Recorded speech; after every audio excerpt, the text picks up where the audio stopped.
Just a wrap-up of the work session and the council meeting for the City of Grand Rapids for Monday, November 13th.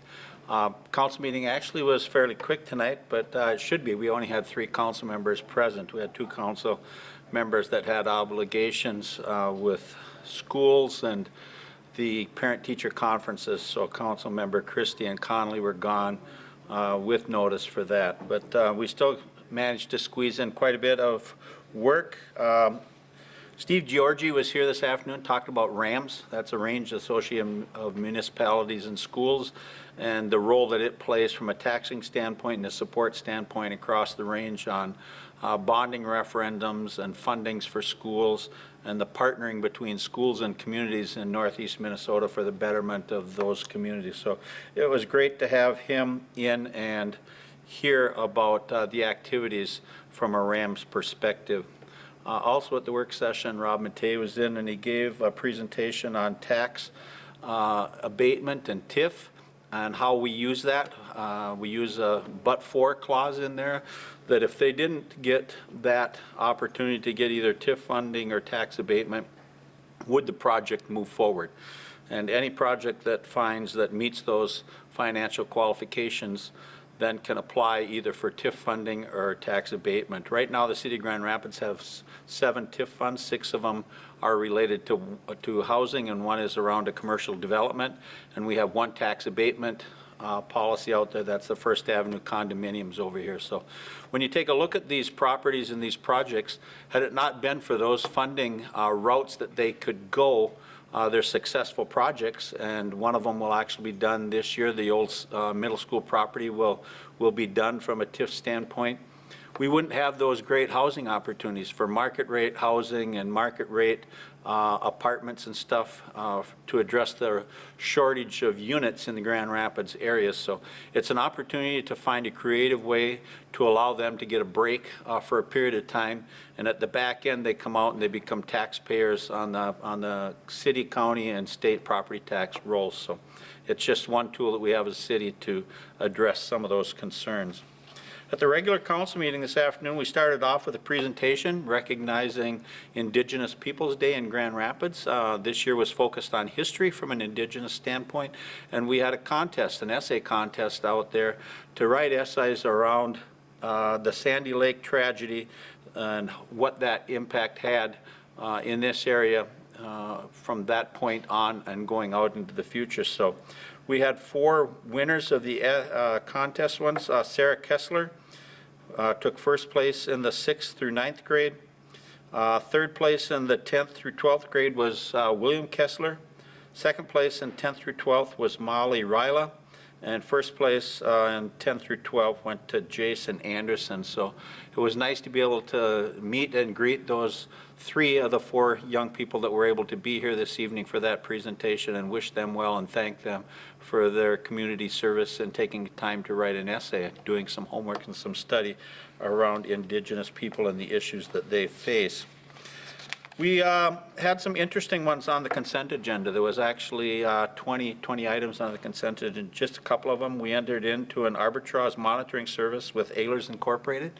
Ehlers has been our bond management firm that we've used for the last few years. You remember here a few months back, we changed our bond rating. We got improved to AA, 1 AA. And as a result of that, tonight we took action during regular council session to combine 5 of our bonding requests that have been out there for a while, and through council and work with our Ehlers, we are going to save about $200 net of all the expenses, about $250,000 just in interest savings. So that's a good for the City of Grand Rapids. It's good for the residents out there. And it's good work on the part of our finance department and through the support of Ehlers to point out an opportunity for the city to refinance and take care of those bonds. We also authorized a feasibility report for the 2008 Northeast Improvement Projects. We looked at an airport lease from the state of Minnesota for an amendment to the number 2 airport lease. We submitted a grant request for the Blandon Foundations for improvements to Blandon Park. That might be something new that you've heard. Blandin Foundation sits on the north side of the Mississippi River, straight across from the foundation building. On the south side is that first little park. If you remember, just down from that park as you're headed towards the YMCA is the Angel of Hope Park.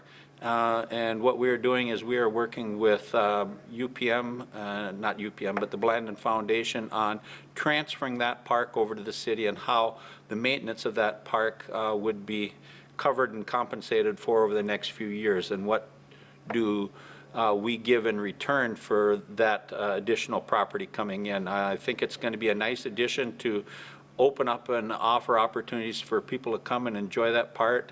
When we get the walking bridge in and we make some of the other improvements over there from a motel-hotel standpoint, and we're looking at connectivity in the city of Grand Rapids north and south, that gives us a nice stopping point for people to sit and reflect and take a look at one of the great natural beauties of Minnesota, and that's the Mississippi River. Not a lot of people have an opportunity to have a resource like that that runs right through the center of their town. We do in Grand Rapids.